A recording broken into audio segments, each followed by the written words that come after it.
नमस्कार, news point लेकर हाजिर हूं मैं राजीव। तो संसद के बाद अब सोशल मीडिया पर बीजेपी और कांग्रेस आमने सामने हैं।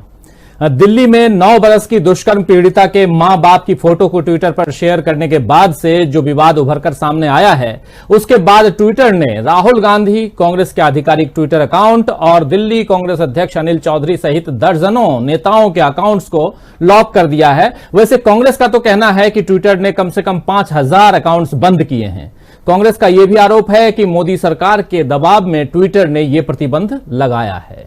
राहुल गांधी ने ट्विटर पर प्रतिबंधित होने के बाद, लॉक्ड होने के बाद यूट्यूब के जरिए अपनी बात जनता के सामने आज रखी है। और इधर प्रियंका गांधी ने अपने ट्विटर अकाउंट पर राहुल गांधी की फोटो लगा ली है। इतना ही नहीं, कई सारे जो कांग्रेस के कार्यकर्ता हैं, उन्होंने राहुल गांधी की फोटो अपने ट्विटर अकाउंट पर लगा ली है। वहीं राहुल के बहुत से समर्थक जो हैं वो लगा चुके हैं और हैशटैग मैं भी राहुल ट्विटर पर ट्रेंड होने लगा है।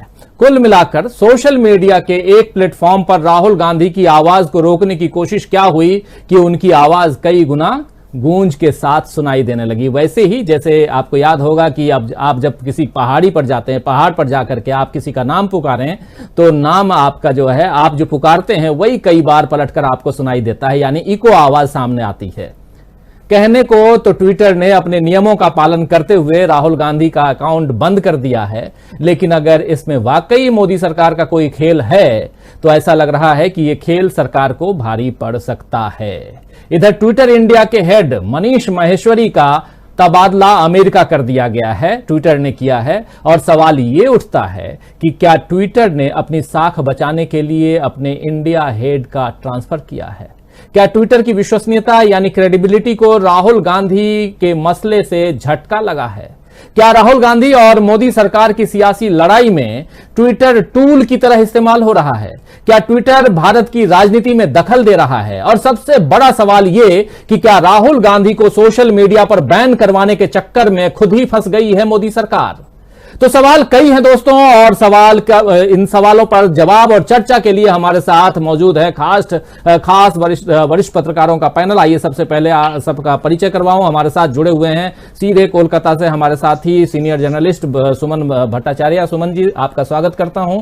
और हमारे साथ जुड़े हुए हमारे पॉलिटिकल एडिटर डॉक्टर दीपक पाचपोर जी। दीपक जी, आपका स्वागत है इस कार्यक्रम में। और स्वागत करता हूं हमारे ऑनलाइन एडिटर अमलेंदु उपाध्याय जी का। अमलेंदु जी, आपका भी स्वागत है। और स्वागत है दोस्तों, साथियों, शुभचिंतकों, आप सबका जो हमारे साथ अब तक जुड़ चुके हैं, जो जुड़ने वाले हैं। बहुत सारे साथी कमेंट बॉक्स में ऑलरेडी दिख रहे हैं। और इश्तियाक हैं, मुहिम हैं, हैदर हैं, जावेद हैं, असलम हैं, अरेना शर्मा हैं, सुभाष तिवारी हैं, फिर मोटिवेशन गुरु सुमित तिवारी हैं, वीवी सिंह राठी हैं। तो तमाम साथी, आप सबका इस कार्यक्रम में स्वागत करता हूं। और जो साथी कमेंट बॉक्स में जिनका कमेंट नहीं है लेकिन आप हमें देख रहे हैं, आप सबका भी स्वागत है इस कार्यक्रम में। और आगे इस कार्यक्रम को बढ़ाएं, चर्चा को आगे बढ़ाएं। लेकिन उससे पहले, तो यानी कि चर्चा की शुरुआत करने से पहले, आइए राहुल गांधी के उस वीडियो को देखते हैं जिसे राहुल गांधी ने ट्विटर पर बैन होने के बाद यूट्यूब के जरिए जनता के सामने रखी है। सबसे पहले उस बाइट को, उस वीडियो को सुनते हैं कि राहुल गांधी ने क्या कुछ कहा है, कैसे अपनी भड़ास निकाली है और उनकी बातों में कितनी सच्चाई है। ये उनकी बातों को सुनकर के, उस वीडियो को सुनकर के, देख करके ही समझ में आएगा। ये सबसे पहले उस वीडियो को सुनते हैं और फिर चर्चा को आगे बढ़ाएंगे। By shutting down my Twitter, they're interfering in our political process. A company is making its business to define our politics. And as a politician, I don't like that. This is an attack on the democratic structure of the country. This is not an attack on Rahul Gandhi. This is not, simply shutting Rahul Gandhi down. I have 19, 20 million followers. You're denying them the right to an opinion. That's what you're doing. So this is not only patently unfair, they're breaching the idea that Twitter is a neutral platform. And for the investors, this is a very dangerous thing, because taking sides in the political contest has repercussions for Twitter. Our democracy is under attack. We're not allowed to speak in parliament. The media is controlled. And I thought there was a ray of light where we could put what we thought on Twitter. But obviously that's not the case. It's obvious now that Twitter is actually not a neutral, objective platform. It is a biased platform, and it's something that listens to what the government of the day says. As Indians, we have to ask the question, are we going to allow companies, just because they are beholden to the government of India, to define our politics for us? Is that what this is going to come to? Or are we going to define our politics on our own? तो सुना आपने, ये राहुल गांधी कह रहे हैं कि मोदी सरकार संसद में बोलने नहीं देती है और सोशल मीडिया पर कुछ बोलने पर अकाउंट ब्लॉक करा देती है। राहुल गांधी ने अपने इंस्टाग्राम अकाउंट से एक ग्राफिक्स को भी शेयर किया है जिसमें ट्विटर के लोगों को रस्सियों से बांधा गया है और कैप्शन में लिखा है, डिजिटल दादागिरी नहीं चलेगी। राहुल अब इंस्टाग्राम और यूट्यूब के जरिए, ये जो आप देख रहे हैं, ये जो दूसरे विंडो में आप देख रहे हैं, ये डिजिटल दादागिरी नहीं चलेगी, ये इंस्टाग्राम पर इस फोटो को उन्होंने शेयर किया है और राहुल अब इंस्टाग्राम और यूट्यूब के जरिए अपनी बात रख रहे हैं। पिछले 3-4 दिनों से हम लोग देख रहे हैं जब से उनके अकाउंट को लॉक किया है या कहें ब्लॉक किया है ट्विटर ने, लेकिन राष्ट्रीय बाल अधिकार संरक्षण आयोग यानी NCPCR ने राहुल गांधी के फेसबुक और इंस्टाग्राम अकाउंट पर भी कार्रवाई की मांग की है। सीधे आना चाहूंगा सुमन जी आपके पास, क्या आपको लगता है कि इस डिजिटल दादागिरी के कुछ और नमूने भी देखने को मिलेंगे, जो कुछ अभी जैसे NCPCR की जो चिट्ठी गई हुई है राहुल गांधी के अगेंस्ट कि उनके अकाउंट को ब्लॉक वहां भी किया जाए, फेसबुक पे भी और इंस्टाग्राम पे भी, इधर ट्विटर पे हम देख ही रहे हैं। और जैसे कांग्रेस का दावा है कि 5000 से ज्यादा उनके अकाउंट्स को ट्विटर ने लॉक कर दिया है, और दूसरी तरफ ट्विटर इंडिया के जो हेड हैं मनीष माहेश्वरी को आज शाम खबर आई, इस कार्यक्रम के शुरू करने के 1 घंटा पहले खबर आई कि उनका तबादला यहां से अमेरिका कर दिया गया है। क्या कुछ कहेंगे ओवरऑल इस पूरे घटनाक्रम पे, और कहां राहुल गांधी को आप इस पूरे मसले में देखते हैं, कहां खड़ा पाते हैं आप? उनकी राजनीति जो है वो किस तरफ जाती हुई दिखाई दे रही है, क्या कहेंगे ओवरऑल? देखिए राजीव जी, मैं राहुल गांधी ने जो बोला है उसके बहुत बातों से सहमत हूं, लेकिन कुछ बात से सहमत भी नहीं। क्यों मैं सहमत नहीं हूं मैं बाद में बताता हूं, लेकिन पहले मैं जो बात बोलना चाहूंगा, आपको एक बात याद रखना पड़ेगा, जो मोदी सरकार की जो पॉलिटिक्स है that is largely dependent on the social media. इसीलिए आपको याद रहेगा, हाँ शायद आप लोगों ने भी प्रोग्राम किया है, मैंने भी बहुत लिखा हूं, वो ये बात है जब मोदी सरकार के साथ फेसबुक, व्हाट्सएप और ट्विटर का कॉन्फ्रंटेशन चल रहा था, तो जो मिनिस्टर सबसे आगे चल के ट्विटर को बैन करने के लिए या ट्विटर की इंडिया पे रोक लगाने के लिए बहुत सारे मांगे सामने रख रहे थे, वो रविशंकर प्रसाद जी अचानक से मिनिस्ट्री से ड्रॉप हो गए। और उसके बाद हम लोगों ने ऐसा कुछ नहीं देखा जो मोदी सरकार या वाजपेयी या बीजेपी सरकार जो के खिलाफ कुछ एक्शन ले रहे हैं। तो जरूर ये तो हमको समझ लेना पड़ेगा, बीजेपी या आज की जो सेंट्रल गवर्नमेंट है उसके साथ ये सोशल मीडिया टेक जायंट लोगों की कुछ कुछ कॉम्प्रोमाइज बोलिए, कुछ अंडरस्टैंडिंग बोलिए, वो हुआ है।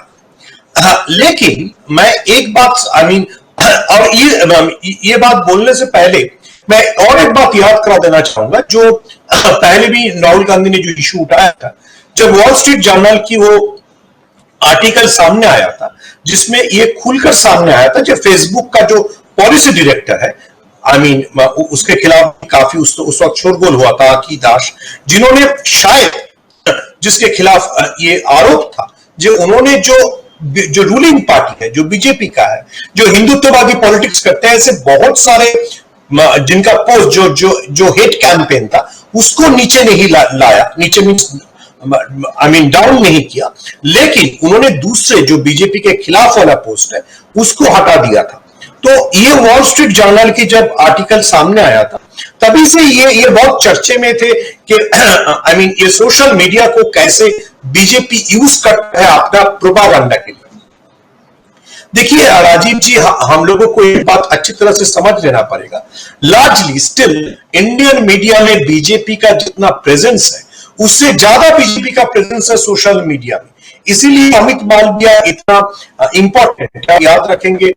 और अमित शाह जी ने भी ये बीजेपी का कोई भी डिजिटल कॉन्फ्रेंस में आके बोला है, हर दिन कम से कम 50 लाख लोगों के पास हमको पहुंचना है, ठीक है। तो ये कैसे कोई ना कुछ वो लोग जो बोलता है, झूठ बोलते हैं।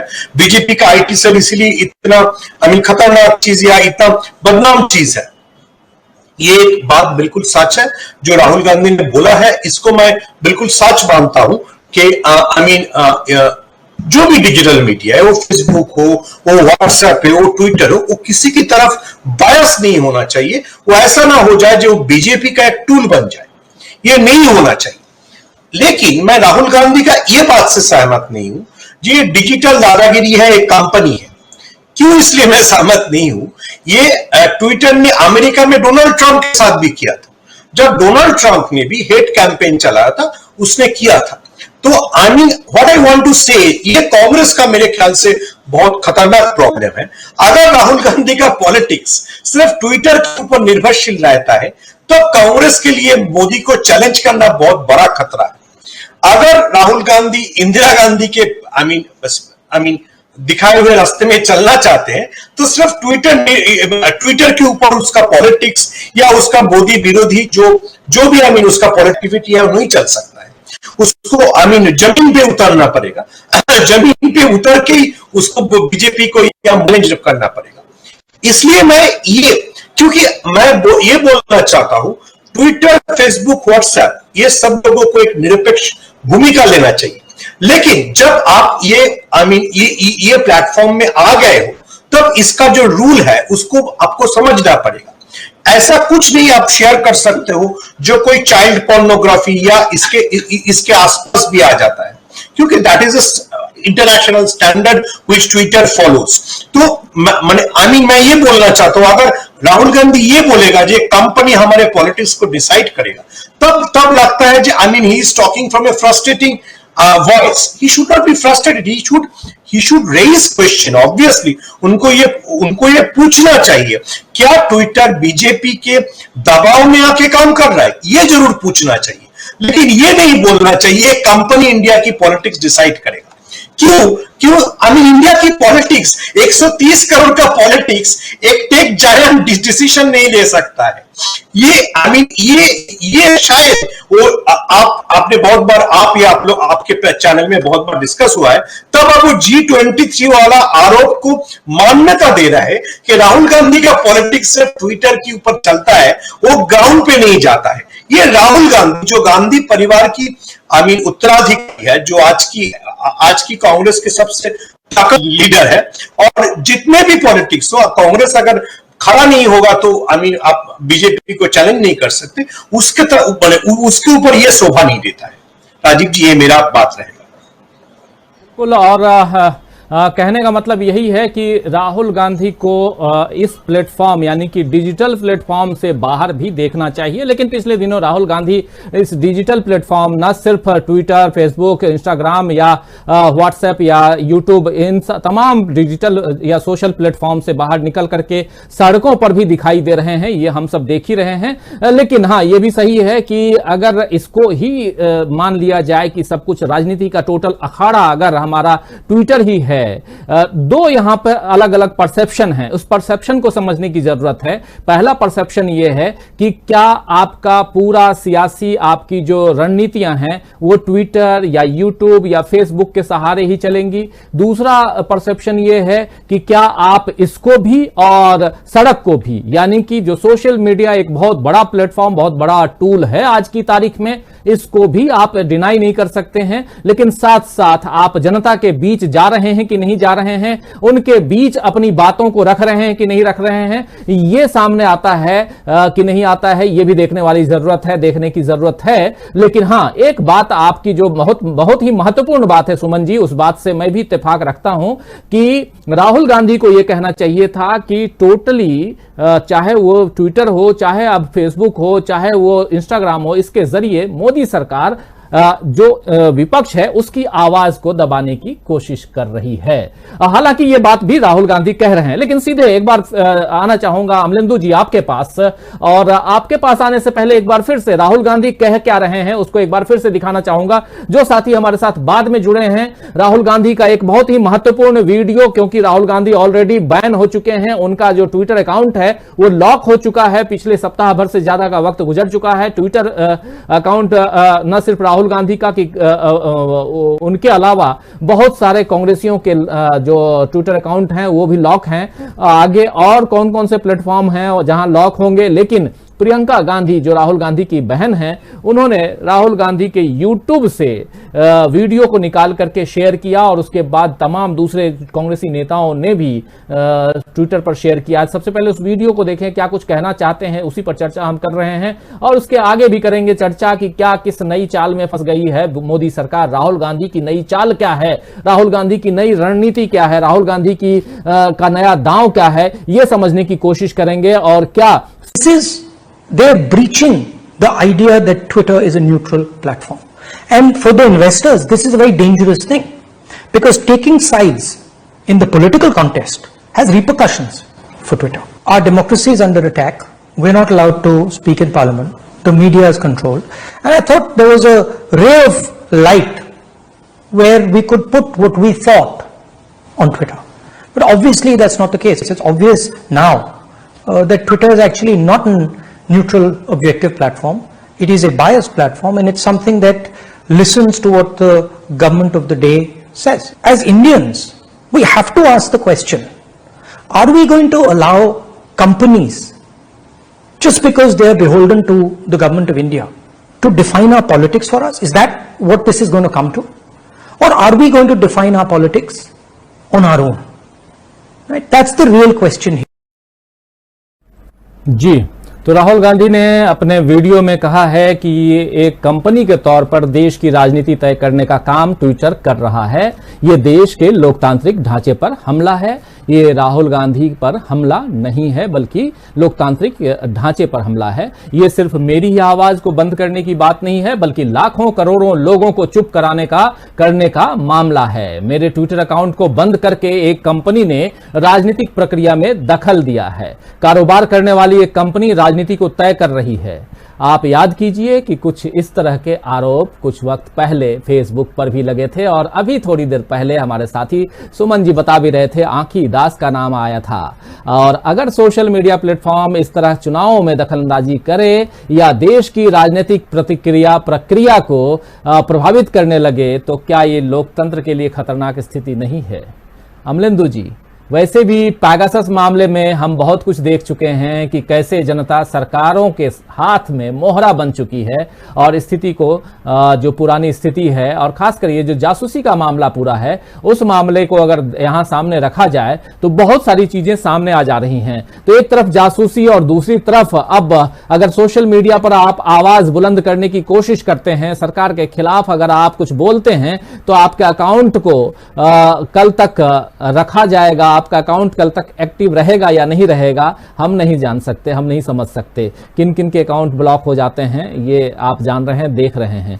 तो ओवरऑल राहुल गांधी की जो आवाज है, उनकी जो बात है, उनकी जो भड़ास है और खासकर उनके जो सवाल हैं उस पर क्या कहेंगे? और ये सवाल बहुत वाजिब हैं और खासकर इस देश के जो लोकतांत्रिक ढांचा है उसको लेकर के जो सवाल कर रहे हैं उस पर आपका क्या कहना है? देखिए राजीव जी, एक तो आज जो राहुल गांधी कह रहे हैं ये ऐसी बात थोड़े समय पहले नक्फुले मंत्री जो हैं रविशंकर प्रसाद जी जो थे वो इसी तरह की बात कह रहे थे कि ट्विटर जो है वो निष्पक्ष नहीं है और ये दखलंदाजी कर रहा है भारत की राजनीति में और यहाँ के कानूनों में दखलंदाजी कर रहा है। तो मुझको लगता है कि राहुल गांधी जो कह रहे हैं वो कोई नई बात नहीं कह रहे हैं, वो स्वयं सिद्ध है और सरकार पहले स्वयं जो है वो इस बात को कह चुकी है कि ट्विटर जो है वो निष्पक्ष नहीं है और किसी दबाव में काम करता है। तो अब वो चाहे पहले किसी के दबाव में काम करता हो तो आज सरकार के दबाव में काम कर रहा है। और ये सब ट्विटर के चरित्र में बदलाव कह लीजिए या ट्विटर की पॉलिसी में बदलाव ये तब से आया है जब से ट्विटर के दफ्तर पे पुलिस की रेड पड़ी। उसके बाद से ट्विटर का जो है रुख एकदम से बदला है और अब सरकार भी जो है वो ट्विटर की वाहवाही कर रही है और अदालत में भी खड़े होकर के वाहवाही ट्विटर की कर रही है। तो राहुल गांधी जो आरोप लगा रहे हैं वो आरोप जो है वो मुझे लगता है कि वो राजनीतिक आरोप नहीं है, वो उन आरोपों में सत्यता है। और ट्विटर को जो है वो भारत की राजनीति में या किसी भी देश की राजनीति में किसी भी मतलब एक कंपनी को बतौर एक कंपनी जो है वो दखलंदाजी नहीं करनी चाहिए। अगर आपके टूल का इस्तेमाल लोग कर रहे हो, अगर आप व्यापार कर रहे हैं तो व्यापार के मामले में आपको जो है वो शुद्ध व्यापारी की तरीके से आपको काम करना पड़ेगा। ऐसा नहीं होगा कि आप अपना माल बेचने के लिए जो है किसी एक के लिए बेचेंगे, दूसरे को आप नहीं बेचेंगे। तो ये जो तरीका है वो मुझे लगता है वो ठीक नहीं है। और सोशल मीडिया कंपनीज के ऊपर जो यही आरोप नहीं लगे हैं, अमेरिकी चुनाव में भी जो है वो आरोप लगे थे फेसबुक को लेकर के कि फेसबुक किस तरीके से जो वहाँ मतदाताओं को प्रभावित करता है। और यहाँ भी था वो एक पहले प्रकरण आया था फेसबुक को ही लेकर के, कैम्ब्रिज एनालिटिका वाला मामला था कि किस तरीके से जो है वो फेसबुक प्रभावित करता है। तो ये सारी जो चीज़ें हैं ये साफ तौर पर इशारा कर रही हैं। देखिए, व्यापारी जो होता है बहुत कमज़ोर होता है और सरकार के सामने खड़ा नहीं हो सकता। और दूसरी बात यह है कि भारत जो है वो अमेरिका नहीं है कि आप जो है ट्रंप का जो है सस्पेंड कर दें। यहाँ जब कानून पास कराने के लिए बाहर से जो है वो नीली वर्दी में तथाकथित मार्शल बुलाए जा सकते हैं, जो कहा जा रहा है कि मार्शल नहीं थे, और विपक्ष का आरोप है कि बाहर से थे वो असामाजिक तत्व बुलाए गए थे। तो आप समझ सकते हैं कि यहाँ सरकार क्या क्या कर सकती है। और सरकार ने ये बता दिया था जब ट्विटर के दिल्ली ऑफिस पे था वो पुलिस की रेड पड़ी थी। तो जाहिर सी बात है कि ये कंपनियां दबाव में हैं और चूंकि उनको अपना व्यापार करना है। और चीन में हम देख चुके हैं चीन से किस तरीके से फेसबुक और ट्विटर जो थे वो भगाए गए थे और गूगल को भी भगाया गया। तो सब ने अपना वहाँ से सामान जो है वो समेटा था। तो जाहिर सी बात है कि वो व्यापार कर रहे हैं और सरकार से टक्कर नहीं दे सकते। जाहिर सी बात है कि हमें भी ये गलतफहमी नहीं पालनी चाहिए कि वो जो है कोई क्रांतिकारी टूल है। तो अगर राहुल गांधी को ये गलतफहमी है कि वो कोई क्रांतिकारी टूल है, या हमको कोई गलतफहमी है कि वो कोई क्रांतिकारी टूल है, या किसी और को कोई गलतफहमी है कि वो क्रांतिकारी टूल है, तो ये दिमाग से निकाल देना चाहिए। वो व्यापार करने के लिए आए हैं और व्यापार कर रहे हैं। जाहिर सी बात है कि व्यापार जब करेंगे तो सरकार के दबाव उनको मानने पड़ेंगे। अब वो अमेरिका में रजिस्टर्ड कंपनी है तो वहाँ की सरकार के दबाव ज़्यादा मानते हैं, और जब यहाँ आते हैं तो यहाँ के भी मानते हैं दबाव। तो उनके सामने दबाव है निश्चित तौर पर, इसमें कोई शक नहीं है। जहाँ तक राहुल गांधी का सवाल ये है कि कोई कंपनी हमारी जो है राजनीति कैसे तय कर सकती है, तो मुझको लगता है कि ये आरोप निश्चित तौर पर सही है।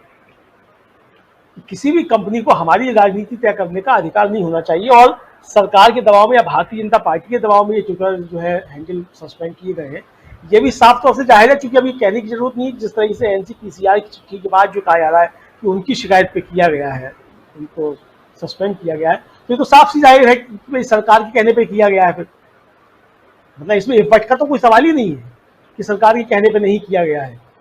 और दूसरे सोशल मीडिया प्लेटफॉर्म पे भी दबाव डाला जाए कि सस्पेंड करो। तो ये लगता है, मैं सुमन जी की एक बात से बिल्कुल सहमत हूँ कि सोशल मीडिया को जो है इसी को आधार बना करके आप राजनीति नहीं कर सकते। और मैंने जैसे कल भी अपनी बातचीत में कहा था कि लोगों को जो है बाहर निकल के आना चाहिए। और जो सोशल मीडिया प्लेटफॉर्म्स आए हैं, इन्होंने कुल मिलाकर के जो हमारी राजनीतिक प्रक्रिया है और जो हमारी राजनीतिक आंदोलन की धार है उसको कुंद करने का ही काम किया।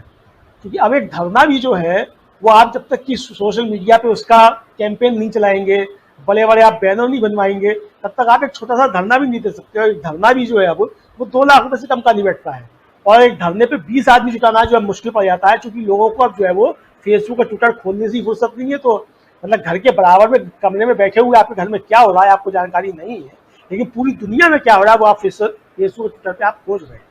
तो ये स्थितियां जो बन गई हैं, तो मुझे लगता है कि इससे बाहर निकलने की आवश्यकता है। और निश्चित तौर पर अच्छा है कि ट्विटर हो, फेसबुक हो और यूट्यूब हो, ये सब जो है ये सारे पार्टियों के लोगों के जो है वो ट्विटर हैंडल और जो भी कुछ अकाउंट्स है सबको निलंबित कर क्या बिल्कुल बर्खास्त कर दे, एकदम बंद कर दे। और कहने की स्पेशल अमिताभ बच्चन डांस करेंगे, कंगना रनौत डांस करेंगी, अशोक पंडित भी डांस करेंगे, और किसी को जो इस पर कोई अधिकार नहीं होगा। क्योंकि हम यहाँ व्यापार करने के लिए आए, हम यहाँ व्यापार कर रहे हैं। निश्चित तौर पर हो जाए, इसको पॉलिटिकल टूल नहीं बनाया जाए। और अगर मान लीजिए कि यहाँ से सब लोग चले जाते हो, केवल भाजपा का एक ही चल रह जाता है, एक तरफा रह जाता है, तो भी क्या असर पड़ जाएगा? तो यही तो होगा कि उनका एक तरफा प्रचार चलेगा, वो तो आज भी चल रहा है। लेकिन दूसरे लोग जो है फिर उनके इस षड्यंत्र का मुकाबला करने के लिए कम से कम जनता के बीच जाएंगे तो लोगों से संवाद तो होगा। आप देखिए, मैं जो बार बार कहता हूँ कि हम जो तमाम नेताओं को देख रहे हैं, उत्तर प्रदेश के अंदर चुनाव आ रहा है और 4.5 साल से लोग जो ट्विटर से बाहर नहीं निकले और सड़क पे नहीं निकले, इसीलिए सरकार जो है निरंकुश हो गई। और इसीलिए हो गई सरकार निरंकुश, इसीलिए हो रही है कि लोग जो हैं अब वो ट्विटर से बाहर नहीं निकलते। आप दिन में 10 ट्वीट कर देते हैं आकर के, और आप समझते हैं कि वहां से दूसरे लोग जो है वो उठाएंगे, उसको खबर बनाएंगे, चला देंगे। होता भी यही है। मीडिया के लिए भी बड़ी आसान हो गई है कि ट्विटर पे जो है 250 खास जो पर्सनालिटीज हैं उनको फॉलो कीजिए, उन्होंने क्या ट्वीट किया खबर बनाइए और उसको चला दीजिए, और यही हो रहा है। अब ट्विटर से खबर तैयार हो रही है और फेसबुक पे जो रन हो रही है, यानी अब खबर भी जो है वो फील्ड से नहीं आ रही, वो ट्विटर से आ रही है और फेसबुक पर रन हो रही है। तो जब इस तरीके की चीजें होंगी तो जाहिर सी बात है कि कुल मिलाकर के देश की राजनीति को नुकसान ही पहुंचाएंगे, पहुंचा रही। और मुझे लगता है कि ये अच्छा प्रकरण हुआ है ट्विटर के साथ, जो कुछ भी ये हुआ है, भले ही ट्विटर ने दबाव में किया है, लेकिन ये आंखें खोलने वाला एक मुझे लगता है कि वाकया है। और इससे लोगों को सबक लेकर के अब सड़क पे और जमीन पे जो है अपनी मौजूदगी और अपनी उपस्थिति जो है वो ठीक करनी चाहिए। जी राजीव, बिल्कुल, सड़क पे यानी कि बाहर जमीन पर अपनी मौजूदगी दर्शानी चाहिए, जनता के बीच जाना चाहिए आपको। और लेकिन साथ साथ ये भी सही बात है कि पिछले दिनों हम लगातार देख रहे हैं कि जो भी आधिकारिक बयान है वो ट्विटर के जरिए मीडिया तक और आम जनता तक पहुंचाने की कोशिश होती रही। और एक तरफ आप सोशल मीडिया को बेलगाम घोड़ा कहते हैं और दूसरी तरफ आप अपनी हर बात को सोशल मीडिया के जरिए जनता तक पहुंचाने की कोशिश करते हैं, तो आप खुद ही डुअल माइंडेड हैं। ये बात सरकार के लिए मैं कह रहा हूं, और जो सरकारें होती हैं वो अपने हिसाब से जो नियम कायदे बनाती हैं और उस पर अमल करवाने की कोशिश करती हैं। आज चर्चा हम राहुल गांधी की कर रहे हैं, और राहुल गांधी पिछले 1 महीने से आप देखें दोस्तों तो लगातार मीडिया में बने हुए हैं, किसी भी ढंग से बने हुए हैं। वो इंग्लिश में एक फ्रेज है ना कि whether you will hate me और love me but you can't ignore me, तो आप मुझे इग्नोर नहीं कर सकते हैं। वही इन दिनों राहुल गांधी के साथ चल रहा है कि राहुल गांधी को आप प्यार कीजिए या राहुल गांधी से आप नफरत कीजिए, लेकिन राहुल गांधी को आप इग्नोर नहीं कर सकते हैं। और यह बात इसलिए यहां कह रहा हूं मैं कि राहुल गांधी चाहे मेन स्ट्रीम मीडिया में अपनी सुर्खियां पॉजिटिव सेंस में वहां इकट्ठा न कर पाए, लेकिन नेगेटिव सेंस में ही सही चर्चा तो जरूर हो रही है और लगातार हो रही है। आप तीनों साथी जो हमारे हैं और जो साथी जो दर्शक हमारे देख रहे हैं सब इस बात से सहमत जरूर होंगे। राहुल गांधी आज एक वीडियो के जरिए अगर आम जनता तक पहुंचे तो कल आपको याद होगा कि राहुल गांधी का एक और तेवर हमने दिखाया था, अभी फिर से दिखाने की कोशिश करूंगा। और उस तेवर में एक रिपोर्टर को वो कहते हुए नजर आ रहे हैं कि आप सही पत्रकारिता नहीं कर रहे हैं, आप आवाज जो होनी चाहिए वो जनता तक नहीं पहुंचा रहे हैं। आइए जरा राहुल गांधी के उस बयान को भी, कल के बयान को भी, और आपको याद होगा ये बयान राहुल गांधी ने तब दिया था जब संसद भवन में मार्शल की बात निकली थी। उसके बाद लगभग 15 सांसद जो हैं वो संसद भवन से लेकर के और दिल्ली के विजय चौक तक पैदल मार्च करते गए थे और वहां उन्होंने मीडिया से बात की थी। राहुल गांधी के सड़क पर उतरे हुए उस तेवर को भी जरा देख लेते हैं और फिर आगे चर्चा बढ़ाएंगे और सीधे आएंगे हमारे साथी दीपक पासपोर्ट जी के पास, उनके पास कुछ सवालों के साथ, और साथ में जुड़े हुए हैं आप तमाम साथी। और जरा राहुल गांधी के उस तेवर को, उस बयान को भी सुनते हैं। Because we could not raise it inside Parliament, and today we have come here to speak to you because we are not allowed to speak inside Parliament. This is nothing short of the murder of the democracy of this country.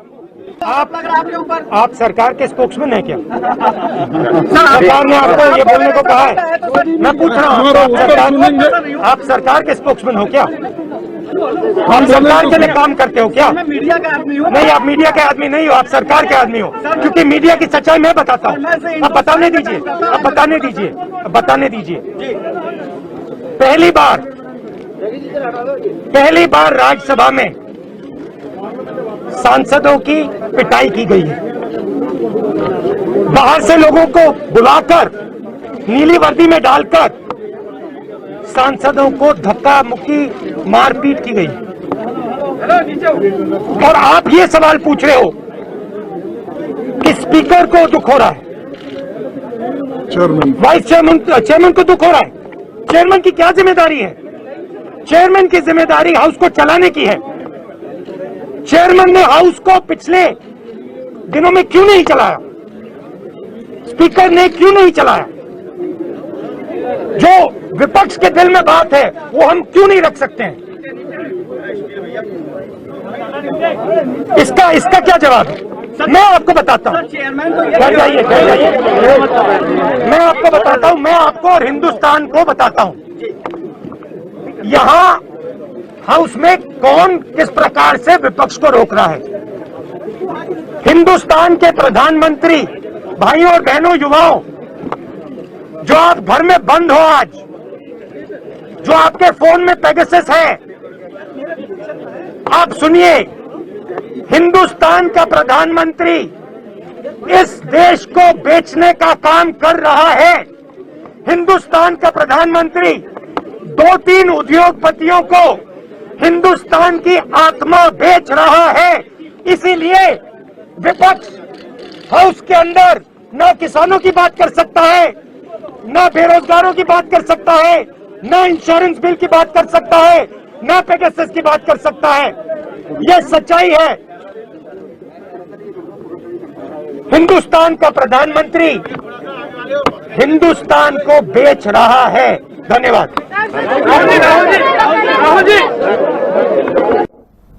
तो एक बड़ा आरोप, हिंदुस्तान का प्रधानमंत्री हिंदुस्तान को बेच रहा है, ये कल राहुल गांधी ने कहा था और आज राहुल गांधी ने ट्विटर को यहां तक कह दिया कि एक कंपनी जो है देश की राजनीति में दखल दे रही है। ओवरऑल दीपक जी, आपके पास आना चाहूंगा, क्या कहेंगे राहुल गांधी के इस तेवर को? कल के बयान को भी हमने दिखाया, आज की बाइट भी आप लोगों ने देखी है, आगे अगर जरूरत पड़ी तो और दिखाऊंगा, लेकिन सवाल यही है कि ये जो तेवर है और जिसमें लगातार हमलावर हैं राहुल गांधी, कहीं ना कहीं ये तो नजर आ रहा है कि एक दूसरे राहुल गांधी यहां पॉलिटिक्स में जो राहुल गांधी थोड़ा सा सकुचाए हुए, थोड़ा सा एक गंभीर मुद्रा में दिखाई देते थे, वो एक अलग मुद्रा, अलग अंदाज में दिखाई दे रहे हैं अब।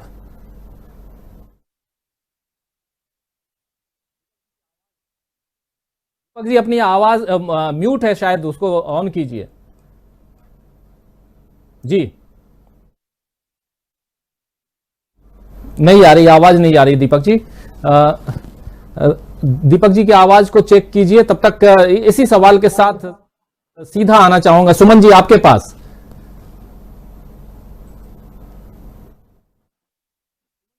हमें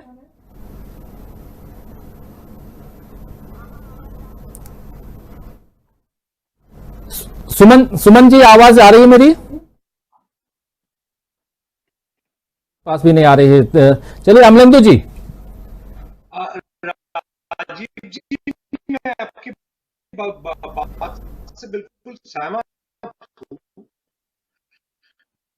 आई मीन राहुल गांधी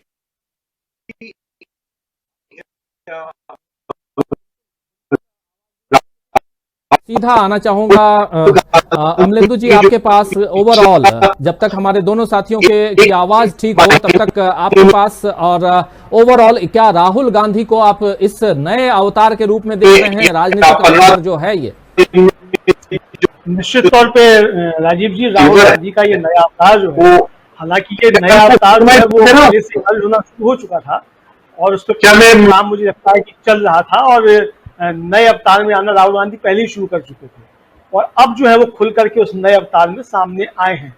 और जो देश को आवश्यकता थी एक विपक्ष के मजबूत नेता की, मुझे लगता है कि वो मजबूत नेता के रूप में अब राहुल गांधी जो है वो उभर करके सामने आ रहे हैं। और देखिए इससे भी ज्यादा बड़ी बात क्या है, राहुल गांधी का एक मजबूत विपक्ष के नेता के तौर पे उभर कर आना, या राहुल गांधी का एक कहिए कि जनता के नेता के रूप में उभर करके आना ज्यादा बड़ी बात नहीं है। ज्यादा बड़ी बात यह है कि कांग्रेस का एक नेता जिस पार्टी के ऊपर लगातार ये आरोप लगते रहे हैं कि इसके लोग जो है सिर्फ सत्ता में रहना जानते हो, जब ये विपक्ष में आते हैं तो ये मुर्दा हो जाते हैं, ये विपक्ष की राजनीति करना नहीं जानते। और उस पार्टी का नेतृत्व करने वाला व्यक्ति और उस पर मतलब जो पार्टी जिस परिवार के ऊपर पूरी तरीके से डिपेंडेंट है, अगर उसका जो है वारिस 6 पीढ़ियों का जिसके ऊपर जो है एक तरीके से कहा जाए कि बोझ है उस लीगेसी को वहन करने का, वो अगर इस अवतार में आपको दिख रहा है तो मुझे लगता है कि बहुत बड़ा जो है एक क्रांतिकारी परिवर्तन आप इसको कह सकते हैं।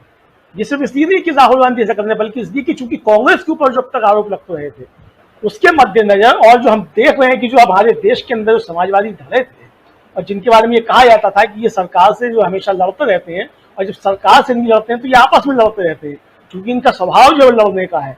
तो वो जो समाजवादी धड़े हैं वो लड़ तो रहे हैं, लेकिन वो सरकार से न लड़ के आपस में लड़ रहे हैं, कोई चचा भतीजे लड़ रहे हैं, कहीं बाप बेटे लड़ रहे हैं, तो ये सब हो रहा है।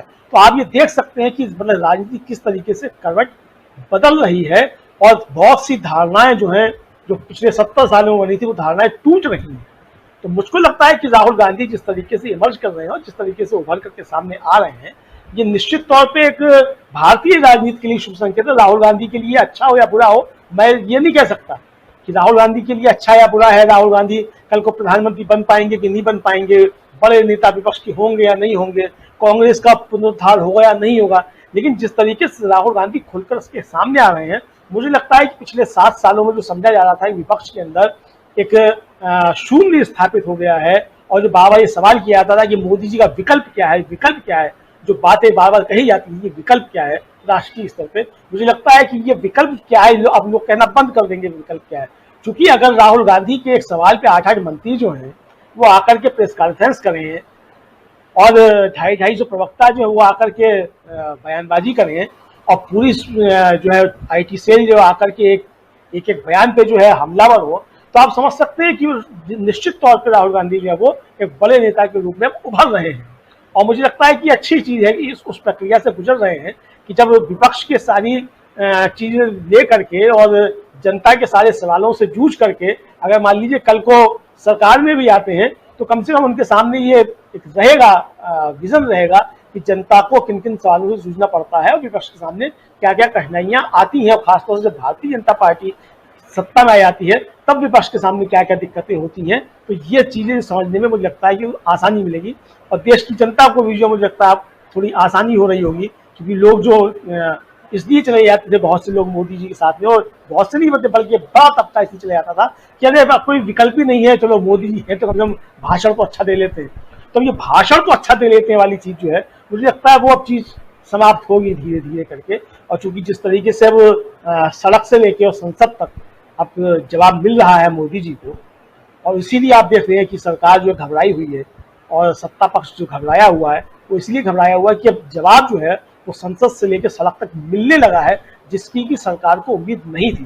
तो इसलिए मुझे लगता है कि राहुल गांधी का जो ये अवतार हम देखने को मिल रहा है ये एक अच्छी चीज है। और मैं फिर कहूँगा कि ये पहले से वो चाहे कह लीजिए उसकी प्रैक्टिस कर रहे थे, जिस तरीके से कोरोना काल में आकर के प्रवासी मजदूरों से मिले या हाथरस गए, जिस तरीके से बसों का इंतजाम करवाया, तो ये सारे जो काम जिस तरीके से किए गए हैं मुझे लगता है कि ये सब जो एक प्रक्रिया से वो गुजरे हैं और उस प्रक्रिया से गुजर के अब वो एक आगे के रास्ते पे बढ़ चुके हैं, ऐसा मुझको लगता है। बाकी आगे क्या होगा, दूसरे लोगों की क्या राय है, ये तो सबकी अपनी राय है, मुझे ऐसा लगता है। पर एक विचार और सुमन जी आपके पास फिर से आना चाहूंगा। सुमन जी सुन पा रहे हैं हमें? सुमन जी की आवाज नहीं आ रही है। मैं सुनाई दे रहा हूं?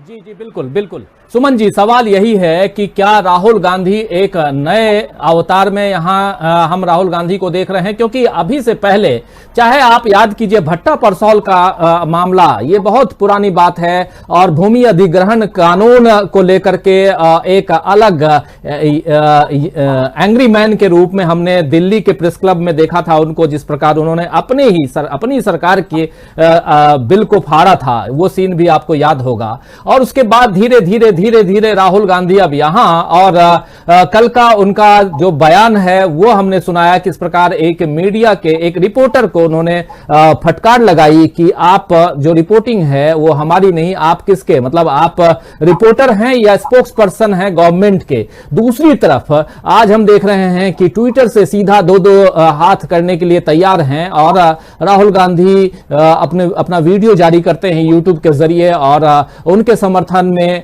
एक उनका अकाउंट नहीं बल्कि तमाम अकाउंट्स जो हैं, वो एक अकाउंट ब्लॉक होता है तो हजारों अकाउंट्स जो हैं वो राहुल गांधी और हैशटैग में भी राहुल गांधी शुरू हो जाता है। क्या गलत है, क्या सही है, क्या सियासत है, उसमें न जाते हुए एक सीधा ये यहां पर साफ दिखाई दे रहा है। और वही आपसे भी उसी चर्चा को आगे बढ़ाना मैं चाहूंगा कि क्या राहुल गांधी एक नए अवतार में दिखाई दे रहे हैं? जो एक अभी अमलेंदु जी कह रहे थे कि एक विकल्प की जब बात होती थी, एक सब्स्टिट्यूट की बात होती थी मोदी जी के सामने, वो सब्स्टिट्यूट अभी तक दिखाई नहीं देता था। एक मजबूत लीडर नेता जो है वो दिखाई नहीं देता था। लेकिन आप याद कीजिए, कलकत्ता में आप बैठे हैं, वहां से ममता बनर्जी आती हैं दिल्ली, उसके बाद पता नहीं क्या घुट्टी पिलाकर जाती हैं, राहुल गांधी और सोनिया गांधी से मिलती हैं वो, और उसके बाद जाती हैं तो यहां राहुल गांधी जबरदस्त एक्टिव दिखाई दे रहे हैं। क्या है ये? आप कलकत्ता में बैठे हैं, आपको ज्यादा पता होगा कि ममता बनर्जी क्या लेकर आई थी वहां से।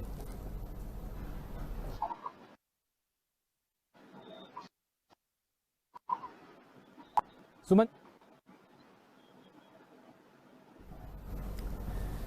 मेरे को आखिरी बात सुनाई नहीं दिया सर। हाँ सुमन जी, अगर सुन पा रहे हैं तो मैं ये पूछ रहा हूं कि राहुल गांधी पिछले 1 महीने से बहुत ज्यादा एक्टिव दिखाई दे रहे हैं, और 1 महीना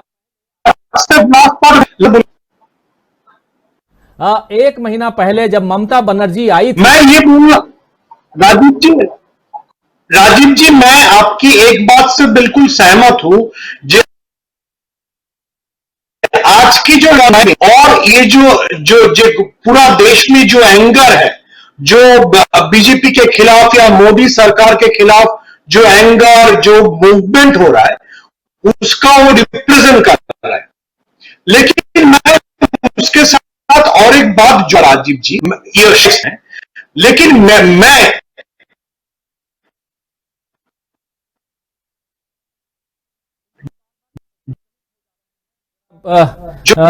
फिर से देखिए सुमन जी,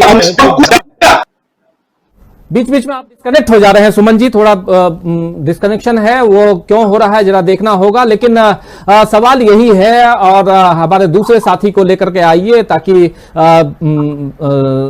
बातें आगे हम करें। दीपक जी जुड़े हैं हमारे साथ। आज कनेक्शन में बहुत प्रॉब्लम दिखाई दे रहा है, चाहे सुमन जी के साथ में, दीपक जी के साथ में भी। दीपक जी आवाज आ रही है क्या? जी आपकी आ रही है, मेरी आ रही है आवाज आपको? बिल्कुल आ रही है। दीपक जी आप सवाल सुन चुके होंगे, जरा जवाब आपसे चाहता हूं, क्योंकि कनेक्शन में काफी तकलीफ हो रही है, हमारे साथी भी परेशान हो रहे होंगे जो सुन रहे हैं, लेकिन क्योंकि सुनना सब चाहते हैं, विचारों को सुनना चाहते हैं, लेकिन जब विचार पहुंचाने की बारी आ रही है तो कहीं ना कहीं कनेक्शन में दिक्कत आ रही है। क्यों आ रही है चेक करवाऊंगा, लेकिन अभी आप चूंकि जुड़े हुए हैं दीपक जी, आपसे सवाल यही है कि 1 महीना पहले जब ममता बनर्जी दिल्ली आई, उस समय आपको याद होगा कि सोनिया गांधी, राहुल गांधी, इन तमाम नेताओं से वो मिलकर गई, लेकिन उसके बाद से राहुल गांधी एक अलग अवतार में दिखाई दे रहे हैं।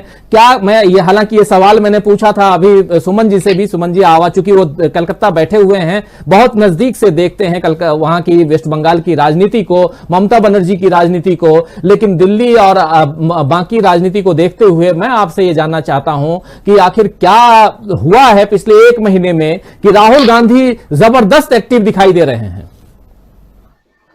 जी देखिए, 2-3 चीजें हैं जो मैं मिस कर गया पूरा का पूरा कनेक्टिविटी के कारण। पहली बात तो मैं जोड़ना चाहता हूं, मैं चाहता हूं कि मैं अपनी बात भी कह लूं, तो 2-4 मिनट लूंगा। पहले तो जो बात है ट्विटर की सबसे पहले जो उठाई गई थी, तो मुझे लगता है कि आज कोई भी व्यक्ति किसी एक सोशल मीडिया के लिए या किसी एक प्लेटफॉर्म के लिए मोहताज नहीं रह गया है। उसके पास बहुत सारे ऑप्शंस हैं। अगर आप उनका ट्विटर ब्लॉक करते हैं तो वो फेसबुक के जरिए जा सकता है, फेसबुक आप उसका ब्लॉक करेंगे तो व्हाट्सएप के जरिए जा सकता है। लेकिन ये बात जरूर है कि वो सड़क पे भी दिख रहे हैं, संसद में भी एक्टिव दिख रहे हैं, और सोशल मीडिया पर भी दिख रहे हैं। और मुझे लगता है कि ट्विटर कोई बहुत लंबे समय तक उनका अकाउंट जो है वो सस्पेंड करके नहीं रख सकता, क्योंकि ट्विटर चाहे जो भी हो, विचारों की अभिव्यक्ति के मामले में जो भी हो, अल्टीमेटली वो एक बिजनेस कंपनी है। और वो ये भी निश्चित रूप से देख रही होगी कि किस तरीके से मोदी का ग्राफ नीचे जा रहा है, और अगर किसी दूसरे नेता का ग्राफ ऊपर आ रहा है तो मुझे नहीं लगता कि अमेरिकन कंपनियों की जानकारी इतनी कम होगी कि किसे बहुत लंबे समय तक ब्लॉक रखा जाए या ना रखा जाए। तो मुझे लगता है कि कुछ समय के बाद डेफिनेटली ऐसा होगा। और जिस तरीके से राहुल गांधी की लोकप्रियता बढ़ रही है या जिस तरीके से वो एक्टिव हो रहे हैं, तो आगे पीछे इसका कोई ना कोई हल निकलेगा। और मुझे नहीं लगता कि कोई भी नेता आज किसी एक प्लेटफॉर्म के लिए, एक मीडिया के लिए हैंडीकैप्ड है। अभी आप देखिए जिस हिसाब से वो, अगर आपने उनका ट्विटर ब्लॉक कर दिया, वो सड़क पे आ गए, वो मीडिया के सामने आ गए, और वो ऐसे प्रधानमंत्री व मोदी जैसे नहीं है कि मोदी जो है केवल सोशल मीडिया पर एक्टिव है और वो पब्लिक के बीच या प्रेस कॉन्फ्रेंस नहीं करते। दूसरी बात जो थी, अब क्या है कि जिसका इशारा अमलेंदु जी ने भी किया, उनकी बात में काफी कुछ सुन सका, जो मोदी जी आए थे सोशल मीडिया में एक तरह का शोषा पैदा करके कि गुजरात का मॉडल जो है, लेकिन उस मॉडल की पोल पिछले कुछ समय से खुल गई है। जिस तरीके से ट्रंप के आने पर गरीबों को छुपाया गया, उसके बाद मनीष सिसोदिया ने वहां जाकर वहां का विकास की पोल खोली थी, और इस तरीके से अभी कोरोना काल में भी जो कुप्रबंधन हुआ तो गुजरात मॉडल फेल हो गया है। कहा भी जाता है कि आप कुछ लोगों को पूरे समय तक बेवकूफ बना सकते हैं, या आप पूरे समय तक थोड़े लोगों को बना सकते हैं, लेकिन सभी लोगों को सभी समय तक या पूरे समय तक आप बेवकूफ नहीं बना सकते। अब लोग कंपैरिजन करना शुरू कर दिए हैं। आपने पहले कंपैरिजन किया कि पिछले 70 सालों में कुछ नहीं हुआ, हम करेंगे, तो अब निश्चित रूप से लोग जो है, पब्लिक है, वो भी अब कंपेयर करने लगी है। पेट्रोल के दाम हो, चाहे गैस के दाम हो या कार्य प्रणाली हो, ये सारा कुछ अब कंपेयर हो रहा है। तो डेफिनेटली इस समय राहुल गांधी ऑटोमेटिकली जो है वो ऊपर आ रहे हैं। और आपका सवाल था ममता बनर्जी का, तो जिस तरीके से सत्ता की जो साख है वो गिरी है, उसी तरीके से मुझे लगता है कि भारत के विपक्ष की भी साख कोई बहुत अच्छी नहीं है। आप जितने 12-15 लोगों को आप देख रहे हैं जो कभी इकट्ठा होते हैं कभी नहीं होते, ममता बनर्जी के कारण ही ये माहौल बना। उन्हीं ने जब बंगाल में पटकनी दी बीजेपी को, उसके बाद लगा कि वो एक इमर्ज हो रही है विपक्ष के नेता के रूप में। फिर उन्होंने एक बहुत अच्छी बात ये कही कि मैं चाहती हूँ कि विपक्ष एकत्र हो और नेतृत्व का कोई संकट नहीं है। लेकिन पिछले समय 2 बार में उनकी जो अनुपस्थिति है बड़े महत्वपूर्ण मौके पे, तो वो शक डेफिनेटली पैदा करेगी। और मुझे कहने में कोई कोताही नहीं है कि ममता बनर्जी भी बहुत अनप्रिडिक्टेबल है। उनके बारे में आप कोई बात निश्चित नहीं कह सकते कि वो इस दिशा में जाएगी। वो कांग्रेस की सरकार में भी रह चुकी है केंद्र में, वो बीजेपी की सरकार में भी रह चुके हैं। उन्होंने आके यहाँ माहौल बनाया, सब लोगों से मिली और उसके बाद वो गायब हो गई। जिस तरीके से हमारे तमाम बड़े नेता हैं, चाहे मैं शरद पवार को भी उसी श्रेणी में रखता हूँ, मैं रामदास आठवले को भी उसी श्रेणी में रखता हूँ, मैं बहुत सारे नेताओं को हमारे विपक्ष के या सत्ता पक्ष के जो बिल्कुल अनप्रिडिक्टेबल है, आप उनके ऊपर कोई भरोसा नहीं कर सकते। तो ममता बनर्जी जो है, अगर वो अचानक गायब हो गई तो इसमें मुझे कोई आश्चर्य नहीं है। तो ये मेरा कुल जमा इन तीनों चारों मुद्दों को लेके एक आकलन था। मैं नहीं जानता मेरी आवाज कब तक आपके पास तक पहुंचती रहेगी, उसके पहले ही मैं अपनी ये बात कंप्लीट कर देना चाहता था कि आप इस समय किसी पर भरोसा न रखें। हाँ, एक ही व्यक्ति है जो बिल्कुल स्टेबल खड़ा है, अपनी लड़ाई लड़ रहा है, और वो राहुल गांधी है। राजीव जी, आपने पूरी बात बहुत सलीके से रखी और आपकी आवाज बिल्कुल नहीं कटी, बिल्कुल आ रही थी आवाज, हमारे साथी भी सुन रहे हैं। और एक बार फिर से चलना चाहूंगा सुमन जी, आपके पास आना चाहूंगा और उसी सवाल के साथ, क्योंकि आप कलकत्ता में बैठे हैं, कलकत्ता से आती हैं ममता जी, ममता दीदी यहाँ पता नहीं क्या घुट्टी पिलाती हैं, राहुल गांधी बहुत एक्टिव हो जाते हैं, लेकिन राहुल गांधी के साथ बहुत मौकों पे, जैसे कि नाश्ते पे राहुल गांधी ने बुलाया कॉन्स्टिट्यूशन क्लब ऑफ दिल्ली में, तो ममता दीदी की पार्टी से कोई नहीं आया। अभी 15 जो विपक्षी दल के नेता गए, उसमें भी 2 बार 3 बार वहां भी कोई नहीं आया। तो ये आखिर क्या चक्कर है? टीएमसी अपने आप को ये भी दिखाती है कि हम आपके साथ हैं, एकजुट करने की कोशिश, और दूसरी तरफ जो है जिस मौके पे आना चाहिए टीएमसी के नेताओं को नहीं आते हैं। डेरेक ओब्रायन आज भी उन्होंने हमला बोला है मोदी सरकार पे। आप याद कीजिए, पापड़ी चाट वाला जो बयान डेरेक ओब्रायन का था, वो बयान जो है, वो जो ट्वीट था उन्होंने किया था, वो मोदी जी को नागवार गुजरा था, मोदी जी तिलमिला गए थे। तो ये तमाम बातें हैं, तो क्यों नहीं एक मंच पे क्यों नहीं आते हैं? एक तो ये दूसरा सवाल है, लेकिन पहला सवाल कि आखिर क्या घुट्टी है कि ममता जी वहां से लेके आई कलकत्ता से और सीधा राहुल गांधी एक्टिव? मैं ये बोलना चाहूंगा राजीव जी, ममता जी नहीं, आई मीन ये राहुल गांधी का खुद का ही तेवर है और खुद का ही एक्टिविटी है जिससे उन्होंने ये लीडरशिप दे रहा है। शायद ममता जी के साथ उनका जो भी बात हुआ है ये हुआ है क्योंकि उस मीटिंग में सोनिया गांधी भी था, जो एक साथ मिलके एक जो ऑपोजिशन का जो बड़ा अलायंस है, जो देख के लोगों को भी लगे कि मोदी जी को अभी चैलेंज करने वाले ताकत आ गया है, वो शायद ये लोग बनाने के लिए कोशिश कर रहा है। मेरा 2 पॉइंट है राजीव जी। एक पॉइंट ये है, Rahul Gandhi is still the most important leader. मैं पहले भी बहुत बार बोल चुका हूं कि अगर कांग्रेस लीडरशिप नहीं देगा तो अगर आप किसी भी बीजेपी एंटी बीजेपी अलायंस को चेहरा नहीं दे सकते, क्योंकि कम से कम 540 सीटें में से 250 ऐसे सीट है जहां पे कांग्रेस के साथ ही बीजेपी का आमने सामने का लड़ाई है। मध्य प्रदेश हो, छत्तीसगढ़ हो, राजस्थान हो, कर्नाटक हो, वहां पे कांग्रेस ही चैलेंजर है। लेकिन मैं उसके साथ और दो बात जोड़ना चाहूंगा। एक, क्यों तृणमूल हर जगह पे कांग्रेस के साथ पार्टिसिपेट नहीं कर रहा है? मेरे ख्याल से वहां पे अभी भी तालमेल का कुछ अंतर है। ममता बनर्जी के साथ जितना सोनिया गांधी का पर्सनल इक्वेशन अच्छा है, इसीलिए सोनिया गांधी जो ऑपोजिशन लीडर के सारे जो वर्चुअल मीटिंग बुलाया है उसमें ममता बनर्जी जरूर पार्टिसिपेट करेंगे। लेकिन शायद राहुल गांधी के साथ ममता बनर्जी का या टीएमसी का उतना तालमेल अच्छा नहीं है, वो बढ़ाना पड़ेगा, ये जरूर एक कमी है। लेकिन मैं और एक बात बोलना चाहूंगा, Rahul Gandhi is the most important leader, ये बोलने के बाद भी मैं ये बोलना चाहूंगा, राहुल गांधी अभी तक उस जगह पे पहुंच नहीं पाए जहां हम लोगों को उम्मीद है। मैं अब भट्टा पर्सन के बारे में बोल रहा है, सारी बात मेरे को भी अच्छा लगता है, लेकिन जो इंदिरा गांधी 1977 में क्षमता पावर से चले जाने के बाद जो तेवर दिखाया, जैसे सारा देश को उन्होंने बिल्कुल एक चरखी तरह घूमता रहा और पूरा जो लोड है अपने कंधे में लेके पूरा खड़ा किया, वो अभी तक राहुल गांधी को दिख नहीं रहा है। राहुल गांधी का पॉलिटिक्स अभी भी थोड़ा सा दिल्ली और ये सोशल मीडिया सेंट्रिक है।